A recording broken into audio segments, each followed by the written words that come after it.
नमस्कार दोस्तों, मैं सीनियर प्रोफेसर डॉक्टर अंतिमा आप सबका बहुत बहुत स्वागत करती हूँ हमारे चैनल हिंदी नारी में। दोस्तों, आज की वीडियो में हम डिस्कस करेंगे केवीएस की वैकेंसी पर।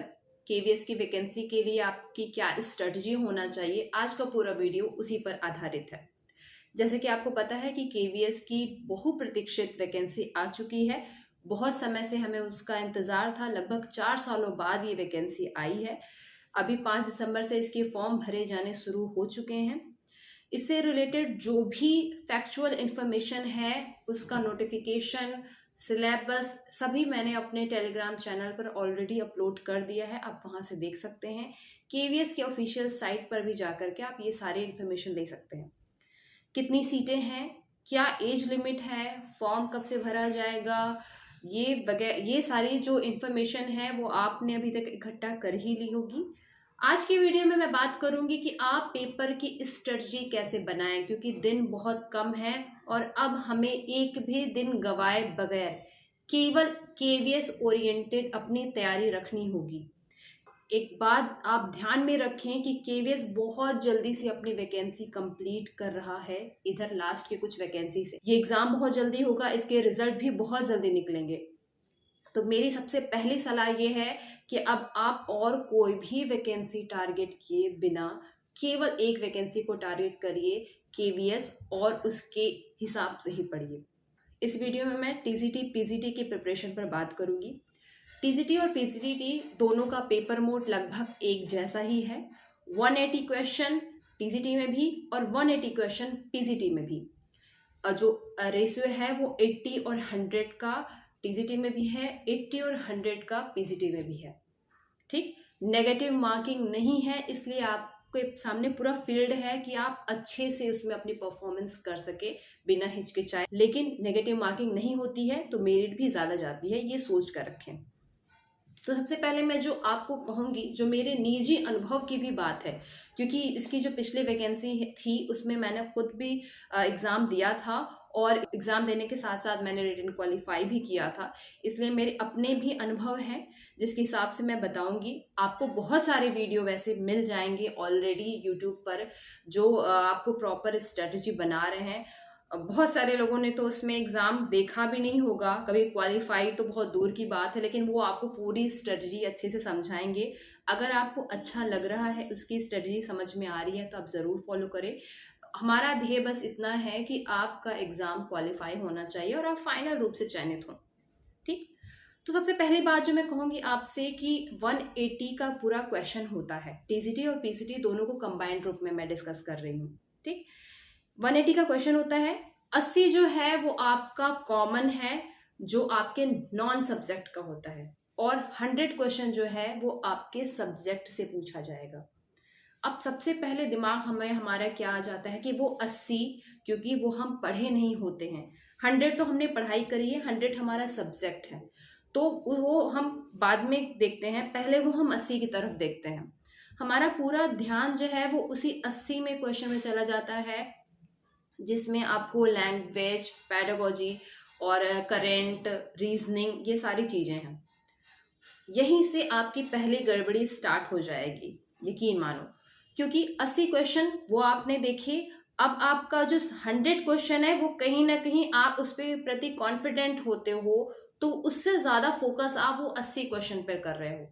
और लास्ट ईयर की आप मेरिट निकाल करके देख लीजिए, रिटन एग्जाम में 120, 130, 140, बस ये मेरिट आपके रिटन एग्जाम के होने वाली है। मैक्सिमम मेरिट ये है। तो आपको जो सबसे बड़ा आपका स्ट्रेंथ है वो आपका सब्जेक्ट ही होने वाला है। तो सबसे पहली एडवाइस मेरी यह है कि आप अपने सब्जेक्ट को अंडर एस्टिमेट मत करिएगा, वही आपकी स्ट्रेंथ है। 100 क्वेश्चन आपको वही कंपटीशन बीट कराएगा। 80 क्वेश्चन भी इंपॉर्टेंट है, को जो कॉमन 80 क्वेश्चन है वो भी इंपॉर्टेंट है, लेकिन उसके चक्कर में आप अपना 100 क्वेश्चन जो है उसको अंडर एस्टिमेट मत करिएगा। मैंने यही गलती करी थी अपने पीजीटी के एग्ज़ाम में। मैं, चूंकि मेरा कमांड मेरे सब्जेक्ट पर अच्छा था, तो मैंने जो समय अधिक मुझे अपने सब्जेक्ट को शुरू से देना चाहिए था वो मैंने कम दिया, और जो 80 क्वेश्चन जो कॉमन क्वेश्चन थे उस समय, मैंने उस पर ज़्यादा ध्यान दिया। मैंने रीजनिंग पे ज़्यादा ध्यान दिया, मैंने जीएस पे ज़्यादा ध्यान दिया, जबकि इसमें से 10 और 5 क्वेश्चन आते हैं। ये गलती आप बिल्कुल ना करें।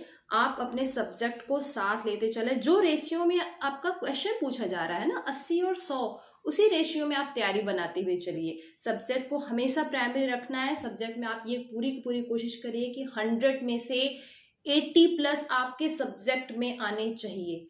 यकीन मानो अगर 100 में से 80 प्लस आपके सब्जेक्ट में होगा तो आप आराम से खींच खाच करके 80 में से आप 25, 30, 40 कर ले जाओगे। अभी हम उसकी भी स्ट्रेटजी पर बात करते हैं। ठीक, सबसे पहले तो मेरा एडवाइस यही है। उसके बाद हम बात करते हैं 80 क्वेश्चन की।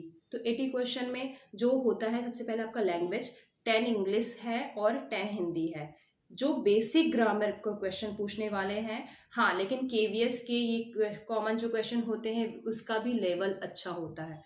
तो ग्रामर की प्रैक्टिस करिए। 3 चीज तो आपको केवल प्रैक्टिस से ही सॉल्व करनी है। आई का तो आपका हिंदी लैंग्वेज, इंग्लिश लैंग्वेज और रीजनिंग, ये 3 चीज बिल्कुल ही प्रैक्टिस की चीज है। इसके लिए आपको कोई एक्स्ट्रा पढ़ने का जरूरत नहीं है। आपकी रीजनिंग अगर थोड़ी सी भी अच्छी है, आपने 2-3 कुछ रीजनिंग सॉल्व किया, क्योंकि आप सीटेट निकाले हैं, तो आपकी रीजनिंग या फिर पेडागोजी इतनी ठीक होगी कि आप बेसिक क्वेश्चन तो कर ले जाएंगे, मैं ये मान कर चल रही हूँ।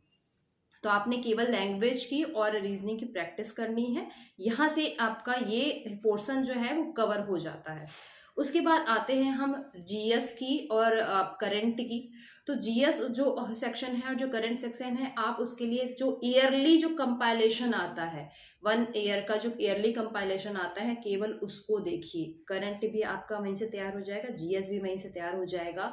इसके लिए आप पत्रिका का यूज़ कर सकते हैं। जो भी पत्रिका आपको, जिसकी भी लैंग्वेज समझ में आती है, उस पत्रिका का यूज़ करिए।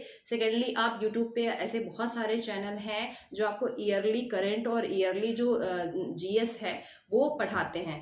मैं चैनल का स्पेशली नाम मेंशन नहीं कर रही हूँ। अगर आप कहेंगे तो मैं स्पेशली बुक और चैनल भी मेंशन आपको बता दूंगी। लेकिन अभी तो आप ये, आपको जो भी कंफर्टेबल हो, जिसकी भी लैंग्वेज आपको समझ में आ रही है अपने तैयारी से, केवल ईयरली फोकस करो। एक एक सब्जेक्ट उठा करके जीएस का पढ़ने की जरूरत नहीं है कि आपने हिस्ट्री पढ़ी है, आपने ज्योग्राफी पढ़ी है, इकोनॉमिक्स सब पढ़ने की आवश्यकता नहीं है। ईयरली जो थॉरोली जो है वो आपको उस पर फोकस करना है। पेडागोजी के लिए आपने जो सीटेट के लिए जो बुक यूज करी है ना, वो सफिशियंट होने वाली है। बहुत अटैक की जरूरत नहीं है। सीटेट की जितनी भी किताब है आप उसको उठाओ, उसी से आप पूरा पेडागोजी पढ़िए। इसके साथ आपको क्या करना है, एनवीएस, केवीएस और डीएसएसबी, इसके जो प्रीवियस ईयर के क्वेश्चन पेपर हैं उसको पूरा का पूरा लगा लेना है, जो भी उसके कॉमन क्वेश्चन आते हैं। ठीक, वो आपकी तैयारी के लिए आपको ये भी बताएगा कि आपकी तैयारी अभी कितनी है, और प्रैक्टिस के लिए, दोनों के लिए वो बेस्ट होने वाला है। अब मैं शॉर्ट में सब्जेक्ट की बात करूँ तो सब्जेक्ट में आपके पास जितना भी मटेरियल है आपके सब्जेक्ट की तैयारी से रिलेटेड, वो सारा मटेरियल कम से कम आप 2 बार पढ़ें। भले आज से पहले आपने पढ़ा होगा, भले आज से पहले उसकी कितनी भी तैयारी है, लेकिन अभी आज के डेट से आप पूरे सब्जेक्ट मटेरियल को 2 बार पूरा पढ़िए। ठीक, 2 बार पूरा पढ़ने के बाद आपको वही लगाना है पीवाईक्यू, केवीएस, एनवीएस और डीएसएसबी के जो प्रीवियस ईयर के क्वेश्चन पेपर है। आप यूपी टीजीटी पीजीटी के भी लगा सकते हैं, मतलब टीजीटी पीजीटी लेवल के जो भी पीवाईक्यू मिले आप वो सारा लगाएंगे। उसके बाद आप खुद एनालिसिस करेंगे कि आप कितना अभी आपको आ रहा है और कितना अभी आपको किस पोर्शन में कितना पढ़ना है। उसके बाद वापस से 2 बार रीडिंग लगाइए। फिर उसके बाद आप क्वेश्चन पेपर सॉल्व करिए। ये जो 4 स्टेप है यही आपको रेगुलर करना है, एक्स्ट्रा नहीं पढ़ना है, एक्स्ट्रा कुछ नहीं करना। आपने बहुत पढ़ाई करी है, बहुत तैयारी की है।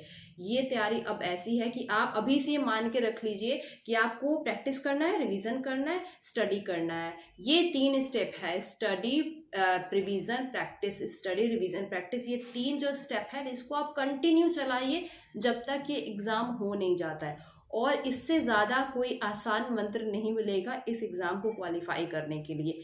यकीन मानो, ये मेरा अनुभव है। मैंने KVS, NVS, TGT, PGT, DSSB सारे एग्ज़ाम क्वालिफाई किए हैं। इस हिसाब से मैं आपको बेस्ट, जो मुझे जो लगता है जो बेस्ट स्ट्रेटजी होती है वो मैं आपको बता रही हूँ। 10 लोग के चक्कर में पढ़ने की कोई ज़रूरत नहीं है। बहुत शॉर्टकट तरीका होता है, वो शॉर्टकट तरीका आपको खुद ही बनाना है, खुद ही उस पर फॉलो करना है। ठीक, तो ये हो गई कुछ ज़रूरी बातें। जो मुझे लगा कि आप तैयारी अब स्टार्ट करने वाले हो केवल केवीएस के हिसाब से, तो उसके पहले ये बातें आप ध्यान में दें। केवीएस की प्रिपरेशन, केवीएस के बुक्स स्ट्रेटजी के लिए और डिटेल वीडियो बनाऊंगी। उसके पहले आपके जितने भी क्वेश्चन हैं केवीएस की प्रिपरेशन से रिलेटेड, आप सभी कमेंट सेक्शन में मुझसे मेल में पूछें। उन क्वेश्चन के आधार पर मैं अगला वीडियो जल्दी लेकर के आऊंगी। तब तक आप सब तैयारी अपना बनाए रखिए और ये मान के चलिए कि इस वैकेंसी में अच्छी खासी वैकेंसी है, इस वैकेंसी में आपको एक सीट ले लेनी है। मेरे और मेरे चैनल की तरफ से आप सभी को ढेर सारी शुभकामनाएं। शुक्रिया।